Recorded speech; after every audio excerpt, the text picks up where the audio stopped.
2018 में एक एनिमे बहुत ही ज्यादा वायरल होने लगता है जो one of the most disgusting disturbing animes में से एक है और इस एनिमे का नाम है डेविलमैन क्राईबेबी। ये एनिमे बिल्कुल भी बच्चों के लिए नहीं बना है, इनफैक्ट कुछ बड़ों के लिए भी नहीं, जो छोटी छोटी चीजों से ही ट्रिगर हो जाते हैं क्योंकि इसमें कई सारी न्यूडिटी के साथ ग्रुसम एंड ट्रॉमा देने वाले सीन्स को दिखाया गया है। एंड जिसने भी आज तक इन सीन्स को देखने का ट्राई किया है उसका रिएक्शन कुछ ऐसा रहा है।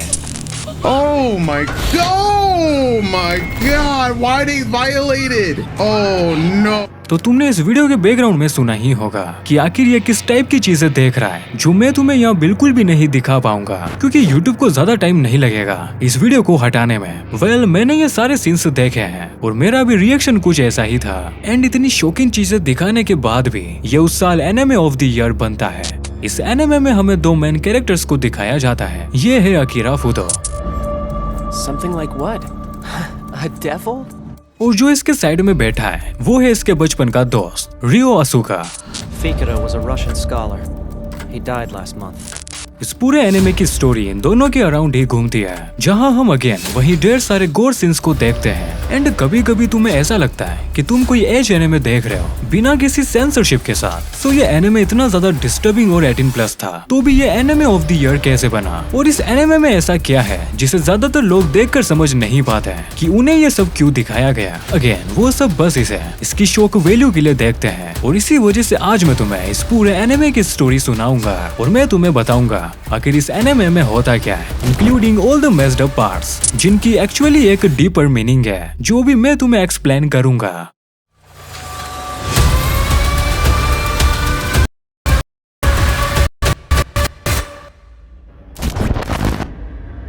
इस एनिमे को देखने से पहले मैं तुम्हें इसके बारे में कुछ जरूरी बातें बताना चाहूंगा। आखिर ये एनिमे कहाँ से बना है? ये पूरा का पूरा एनिमे अपनी मांगा से इंस्पायर है डेविलमैन, जो 1972 में पब्लिश हुई थी, जिसे गो नगाई ने बनाया है। एंड शायद तुम्हें पता ना हो, डेविलमैन वो मांगा है जिससे इंस्पायर होकर बर्ज़र्क बना है एंड नियोन जेनेसिस एवेंगेलियन। सो इससे तुम अंदाजा लगा ही सकते हो जिस मांगा से इंस्पायर होकर इतने ज्यादा डार्क और होपलेस शोज बने हैं तो उस मांगा की स्टोरी कैसी होगी एंड उसमें दिखाए गए सीन्स भी।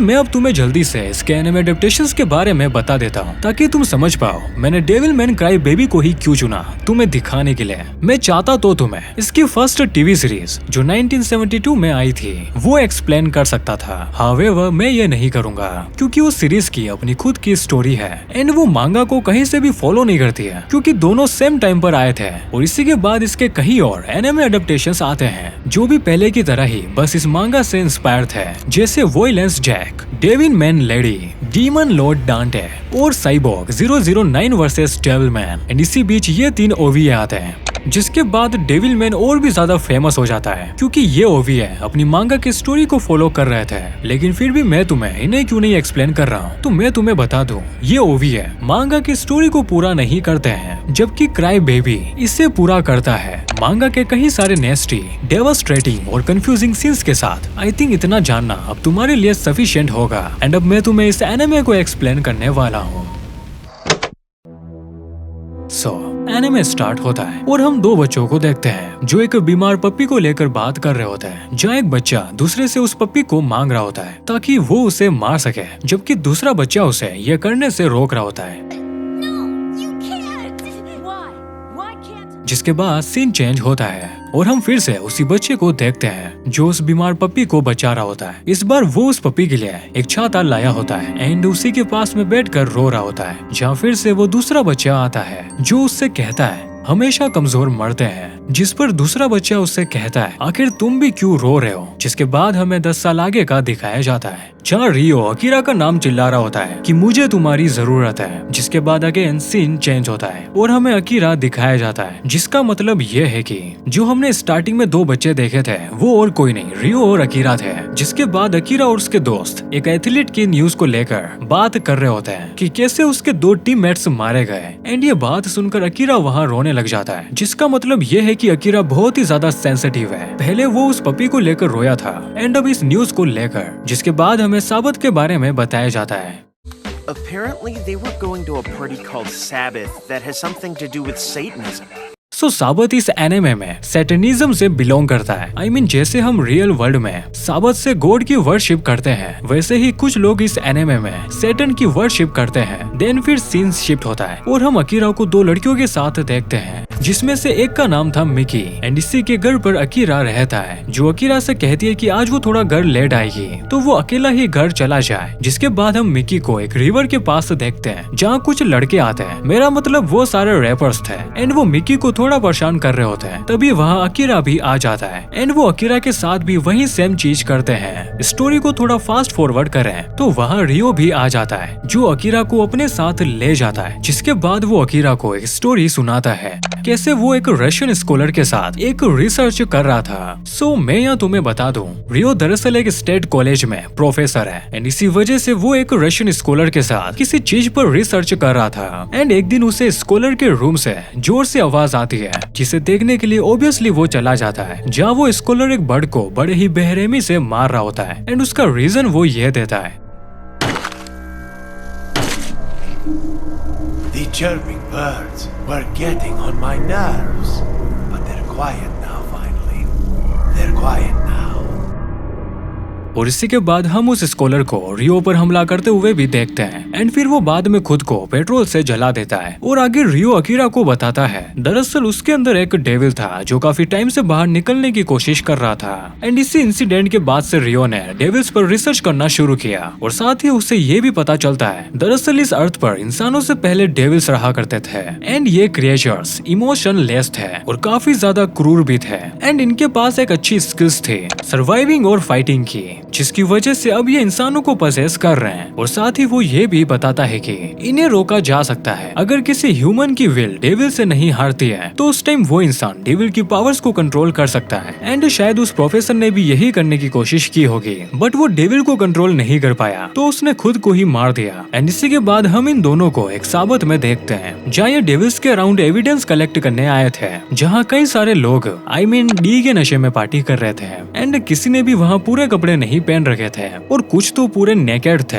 जो हर किसी के साथ बस ऐसे कर रहे थे, ये कहते हुए कि वो सैटर्न की वर्शिप कर रहे हैं। एंड यही रियो एक कांच की बोतल तोड़ता है, ये कहते हुए कि तुम ये फेक चीजें करना बंद करो, बिना ब्लड के डेविल्स नहीं आने वाले हैं। और उसी टूटी हुई कांच की बोतल को वहाँ मौजूद हर इंसान के अंदर घुसा रहा होता है एंड लिटरली कोई भी उससे बच नहीं रहा होता है क्योंकि सब डी के नशे में थे। एंड इसी के बाद डेविल्स उन सबको पसेस कर लेते हैं और रियो को मारने की कोशिश करते हैं एंड तभी रियो को बचाने के लिए अकीरा एक एमोन नाम के डेविल में बदल जाता है। वेल अब तुम सोच रहे होंगे आखिर ये एमोन नाम का डेविल है कौन और अकीरा इसमें ही क्यों बदला, तो इसका दरअसल एक मीनिंग है जो मैं तुम्हें एंड में बताऊंगा। अभी के लिए हम स्टोरी में आगे बढ़ते हैं। तो अकीरा जो अब एक एमोन नाम के डेविल में बदल चुका है, वो उसके पावर को कंट्रोल करता है जिससे वो रियो को बचा लेता है क्योंकि वो वहाँ मौजूद सारे डेविल्स को बड़े ही ग्रुसम तरीके से मारता है जो सच में अनसेटलिंग था इसके एनिमेशन की वजह से। और आगे पूरी स्टोरी में बस यही होने वाला है। ये दोनों डेविल्स पर रिसर्च करते हैं जहाँ ये कई सारे डेविल्स से लड़ते हैं बार बार और अकीरा खुद को डेविल मैन कहता है क्योंकि वो डेविल की पावर को कंट्रोल कर सकता है इसलिए। एंड आई थिंक मैंने तुम्हें बताया नहीं, इस एनिमे के टोटल 10 एपिसोड हैं एंड अभी हमने एपिसोड 1 की स्टोरी देखी है, अभी बहुत कुछ देखना और बाकी है।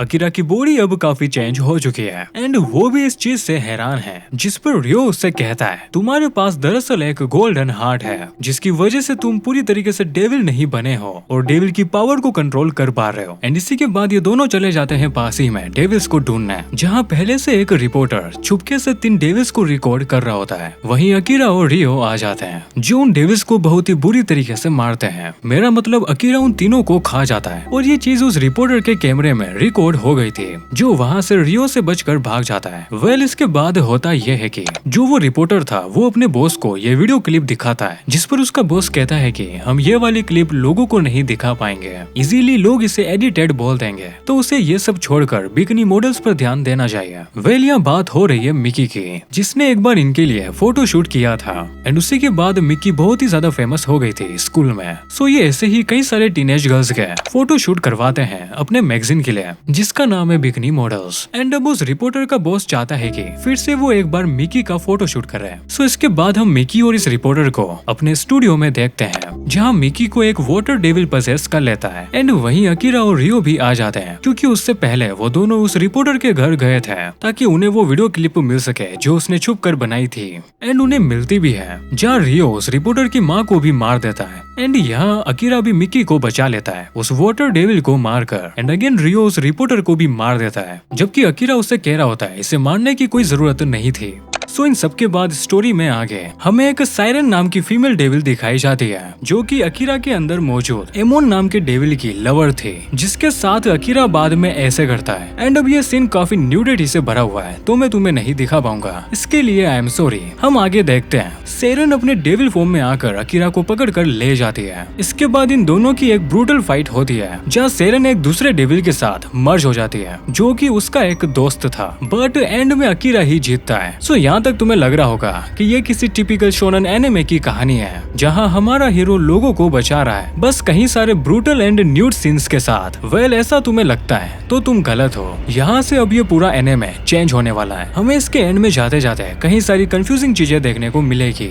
जिस वजह से तुम्हें कुछ चीजें समझ में नहीं आएगी। बट तुम टेंशन मत लो, मैं तुम्हें एंड में समझा ही दूंगा। तो अब तक रियो डेविल्स के एग्जिस्टेंस को लोगों से छुपा रहा होता है, बट अब वो ये चीज सबके सामने लाने वाला है अनह्यूमन एंड ग्रूसम तरीके से। सो वो करता ऐसा है कि उसे एक एथलीट के बारे में पता चलता है, जिसे हमने स्टार्टिंग में देखा था। वो रियो के हिसाब से अकीरा की तरह एक डेविल है, जो अपनी पावर्स को कंट्रोल कर सकता है। एंड अभी वो एक रनिंग कंपटीशन में पार्टिसिपेट करने वाला है, जहाँ रियो उसे कुछ पिला देता है। मेरा मतलब कि जो चीज उसने पी हुई थी, उससे वो एथलीट अपनी पावर पर कुछ देर के लिए कंट्रोल खो देता है, जिसकी वजह से वो वहाँ मौजूद कहीं और खिलाड़ियों को कुचल कर मारता है, क्योंकि वो कुछ इस टाइप का डेविल होता है। एंड इससे तुम इमेजिन कर ही सकते हो उसने कैसे इंसानों को मारा होगा। वेल दूसरी तरफ इस पूरे सिनारियो को रियो लाइव टीवी पर दिखा रहा होता है, जिसकी वजह से पूरा वर्ल्ड काफी पैनिक हो जाता है। वेल अभी जो तुमने मैस्ड अप सीन देखा, वो आगे और भी ज्यादा मैस्ड अप होने वाला है, क्योंकि डेविल्स के बारे में सुनकर यूएसए इससे सबको एक रशियन बायोलॉजिकल वेपन बताता है और रशिया के खिलाफ एक न्यूक्लियर वॉर डिक्लेयर कर देता है। एंड फिर हम देखते हैं जो यूएस आर्मी को कमांड कर रहा था, वो और कोई नहीं, एक डेविल होता है। Going to start a war. If both sides launch nuclear weapons, not just demons will die, but many people as well. We'll launch our own. Well in सब चीजों का भी एक मीनिंग है, जो मैं तुम्हें आगे बताऊंगा।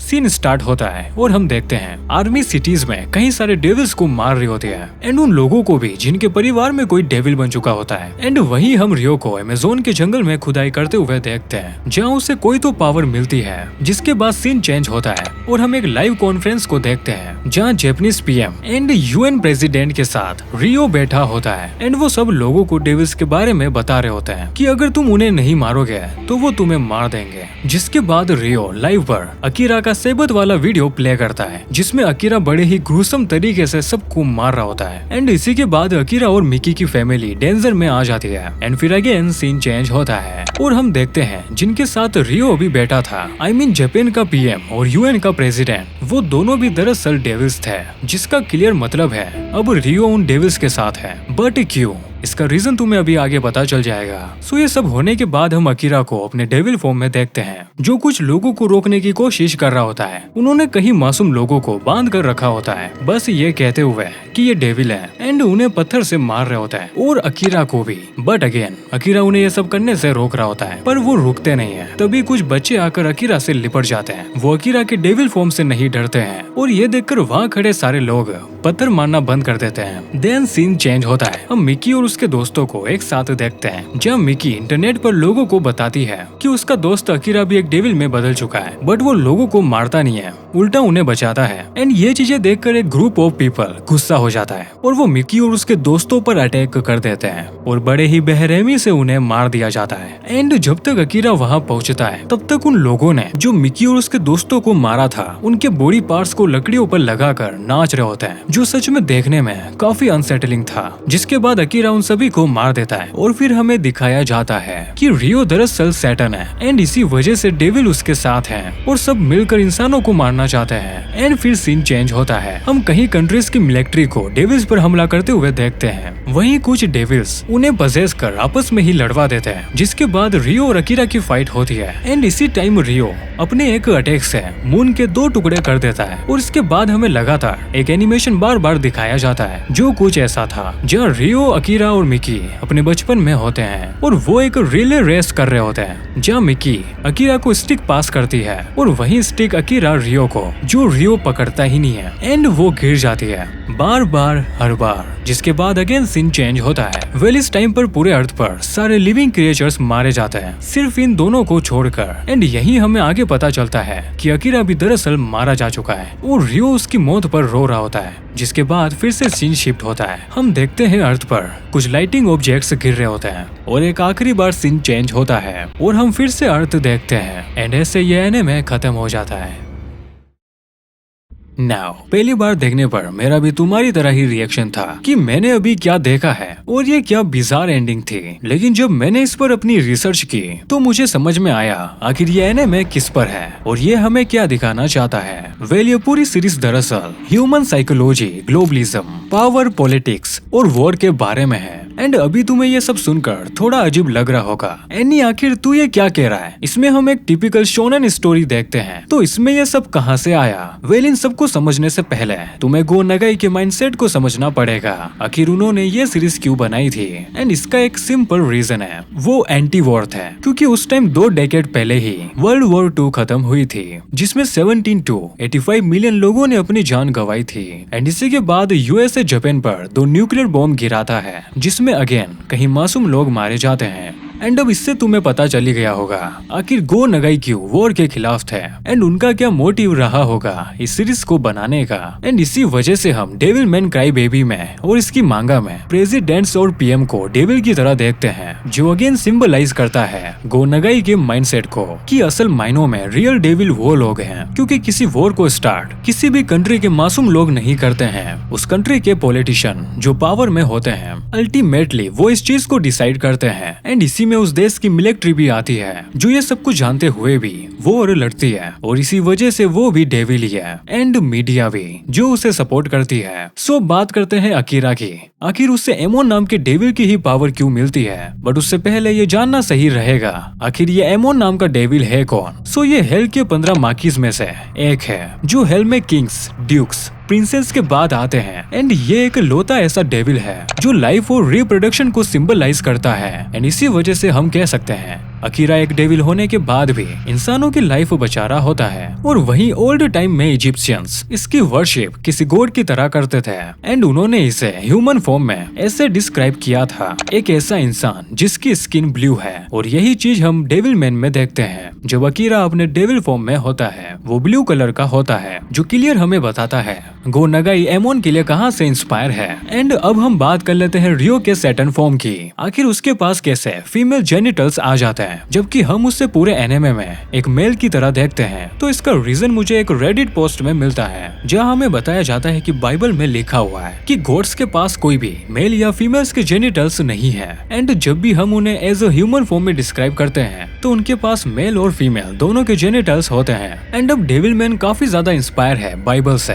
तो इसी वजह से हम रियो के पास वो फीमेल बॉडी पार्ट देखते हैं। एंड इसके अलावा इसका कोई और रीजन नहीं है। वेल अब बात कर लेते हैं इसकी एंडिंग इतनी ज्यादा बिजार क्यों थी। सो मैं तुम्हें बता दूं इसकी दरअसल 3 एंडिंग्स हैं, जिसमें से फर्स्ट है लूपा, जहाँ सैटर्न और अर्थ एक लूप में फंसे हुए हैं। तो जैसा कि तुम्हें पता है कि सैटर्न दरअसल लूसीफर है, जो एक टाइम पर एक एंजल हुआ करता था, बट उससे कुछ कारणों की वजह से हेवन से निकाल दिया जाता है, जिसके बाद वो हेल में जाता है। बट हम इस एनिमे में उसी लूसीफर को अर्थ पर आते हुए देखते हैं, वो भी उस टाइम जब इस अर्थ पर डेविल्स थे, जिसके बाद गॉड्स सैटर्न के साथ डेविल्स और अर्थ को खत्म कर देते हैं। एंड इसी वजह से हम एपिसोड 1 की स्टार्टिंग में अर्थ को देखते हैं एक मून के साथ, जो हमें बताता है कि ये एक नया अर्थ है डेविल्स और लूसीफर के मरने के बाद का। वहीं जब हम इस सीरीज के एंडिंग को देखते हैं, जो लाइटिंग ऑब्जेक्ट्स अर्थ पर आ रहे थे वो और कोई नहीं गॉड्स ही थे जो इस पृथ्वी को फिर से तबाह कर देते हैं एंड इसके बाद अगेन एक नया अर्थ बनाते हैं। और इसी वजह से हम लास्ट में अर्थ के पास 2 चांद को देखते हैं जो इस लूपिंग एंडिंग को दिखाता है कि बार बार गॉड्स अर्थ और सैटर्न को खत्म करते हैं ताकि वो सैटर्न को सजा दे पाए। एंड अब सजा किस टाइप की? वो ये है कि सैटर्न को अपने क्लोजेस्ट वन का खोने का दुख हो। जैसे पहले गॉड्स ने डेविल्स को खत्म किया था क्योंकि वो बिल्कुल भी पीसफुली नहीं रहते थे और इसका रीजन सैटर्न खुद गॉड्स को मानता है क्योंकि एट द एंड उन्होंने ही इन क्रिएचर्स को बनाया था। अब वही इन्हें मार रहे थे बिना किसी रीजन के। इसीलिए सैटर्न गॉड्स की बनाई गई सबसे अद्भुत चीज हम इंसानों को खत्म करता है ताकि वो गॉड्स से डेविल्स का रिवेंज ले सके। बट वो भूल जाता है कि वो वही सेम चीज कर रहा है जो गॉड्स ने करी थी और यही चीज उसे लास्ट में रियलाइज होती है और वो अकीरा को लेकर रोता है। एंड यही हमें उस स्टिक वाले सीन की ट्रू मीनिंग समझ में आती है कि पूरे टाइम अकीरा उसे समझाने की कोशिश कर रहा था कि वो हम सबसे अलग नहीं है, बट रियो उसे उस टाइम समझ नहीं पाता है। ये थी एक काइंड ऑफ नॉर्मल एंडिंग जो कि अच्छी भी नहीं थी एंड बुरी भी नहीं थी। बात करते हैं इसकी एक और अल्टरनेटिव एंडिंग की जो कुछ ज्यादा ही अच्छी है। जो हम लास्ट में गॉड्स को अर्थ पर आते हुए देखते हैं उसके बाद गॉड्स सैटर्न को अपने साथ हेवन ले जाते हैं क्योंकि इस बार सैटर्न को वो समझ में आ जाता है जो गॉड्स उससे समझाना चाहते थे और हम इंसानों को एक दूसरा मौका देते हैं एंड इसी वजह से हम 2 चांद को देखते हैं।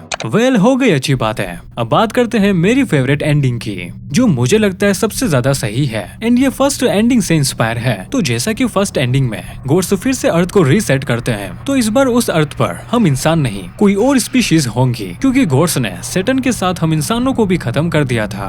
अब तुम सोच रहे होंगे आखिर क्यों हम इंसानों को गॉड ने खत्म क्यों किया? इसके बारे में मैं तुम्हें कहूंगा कि हम इंसानों ने आखिर में क्या किया इस एनिमे में। हमें ज्यादा टाइम नहीं लगा अपने अंदर की इंसानियत को खत्म करने में और हम वही बन गए जिससे हम लड़ रहे थे। फिर लास्ट में हम में और डेविल्स में क्या फर्क रहा जिसकी वजह से गॉड्स हमें नहीं मारते हैं? इस चीज को मुझसे ज्यादा विलियम शेक्सपियर का ये coat समझाएगा। Hell is empty and all the devils are here.